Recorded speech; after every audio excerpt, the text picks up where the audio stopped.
জীবনের পথে পথে ঘুরে ঘুরে অমৃতের জালে গেছি পেঁচিয়ে। পেছন ঘুরতে লাগে ভয়, পাছে সামনের দরজা বন্ধ হয়ে যায়। এ পথের শেষ কোথায়, কি আমার গন্তব্য, আদেও আমি সঠিক কিনা, এ পথ আমার অনুকূলে কিনা, কোন মাটি ঊষর, কিসে ভবিষ্যৎ ধূসর, জানি না, উত্তর অব্যক্ত। হারিয়ে গেছে আমার আমি, কোন দরজা বন্ধ আর কোনটা ভেজানো জানি না।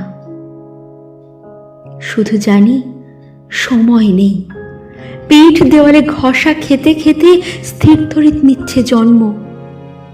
সব জন্মদিনগুলো আসে আর চলে যায়, শুধু সব ঘড়িতে অ্যালার্ম বেজে যায়, 12টা বাজিয়ে যায়।